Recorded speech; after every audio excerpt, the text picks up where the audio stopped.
How much time are you wasting and how much money are you leaving on the table filling your day with non-dollar producing activities? What is going on, guys? My name is Chris Elliott with the Elliot Real Estate Team based out of Richmond. In this video, what I want to talk about is one of the traps of real estate agents and honestly business professionals in general is that they end up filling their time, filling their day, filling their mind space with low-level activities that need to get done, yes, but that are not income, business, dollar producing activities. They are dollar servicing activities or administrative activities. They're $15 to $20, sometimes even $6 an hour work that you can outsource to somebody else.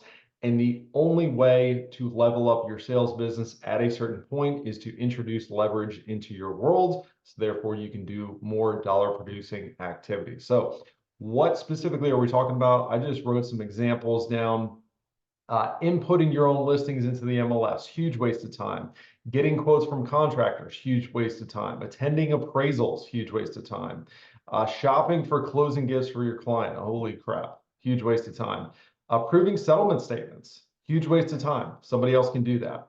Handling communication between title companies and attorneys, handling administrative questions of clients, also a waste of time. This is not the high level stuff that needs your input. This is the, hey, what's the lockbox code? I'll lock myself out. Scheduling showings, coordinating inspections, appraisals, showings, etc. Dropping off signs, dropping off items to properties, lockboxes, installing lockboxes, installing signposts, picking up commission checks. One of my pet peeves. I don't know why agents pick up commission checks. How bad do you need the money, right?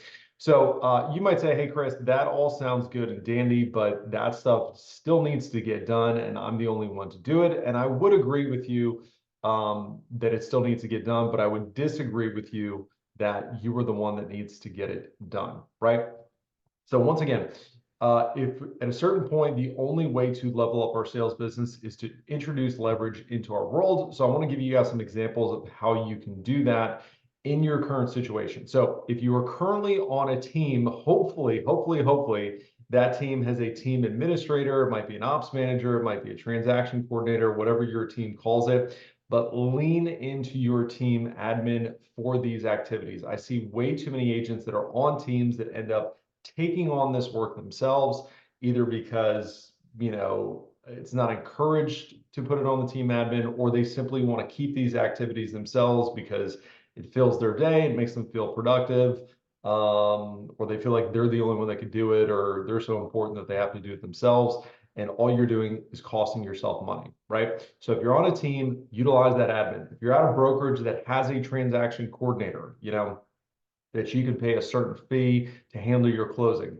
pay the fee. I promise you, your time is worth a whole lot more than whatever you're paying that admin to handle your transaction coordinator coordination. Utilize that service. If you don't have that at your brokerage, there are plenty of outsourced transaction coordination companies that you can utilize where they charge a certain percentage or a flat fee, $4.99, $3.95, whatever it is, to handle the transaction, to take you from contract to closing.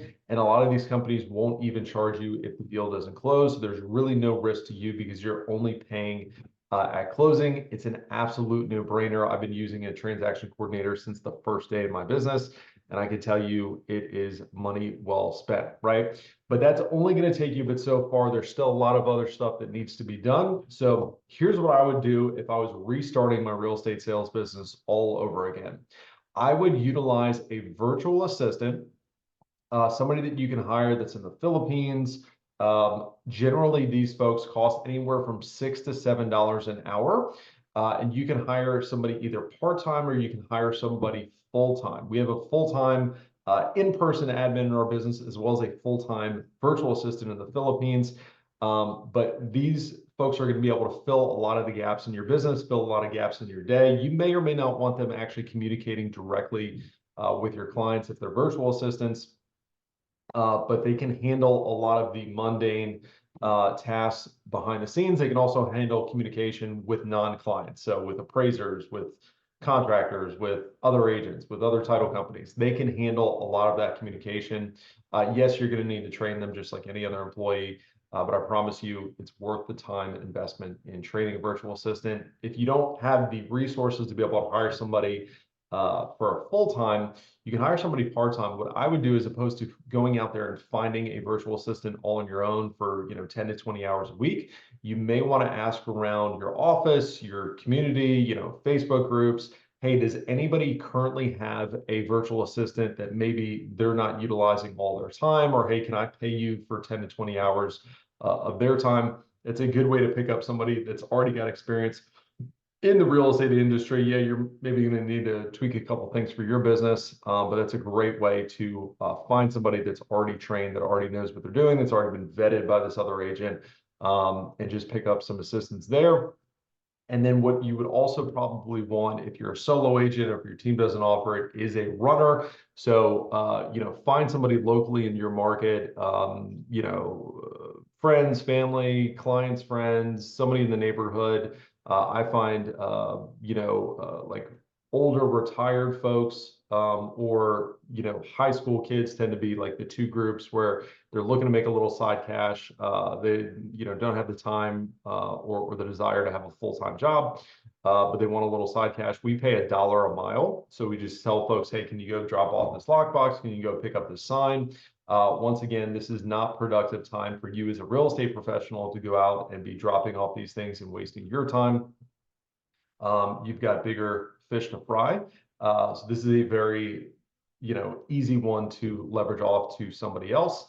Yeah, and that's it, guys. So here's the deal. Once again, the only way to leverage your business at a certain point is to get things off your plate so that you can then fill those things with more dollar productive activities. And one psychological thing that we've got to address that I think it would be remiss if I didn't talk about is a lot of times we are holding on to these activities because we want to kid ourselves that we are busy. We want to feel like we're busy. We want to feel like we're being productive, when the reality is we are just avoiding the things that we need to do to actually move our business forward, which is typically more phone calls, more prospecting, more door knocking, more social production, more, open houses. So, don't fool yourself into, oh, hey, I'm tapped out, I don't have any more time, when if we could do an audit of your schedule, we might find that we're wasting a whole lot of time in administrative tasks. So hopefully you found some value in this. Appreciate you tuning in. Look forward to talking to you next week.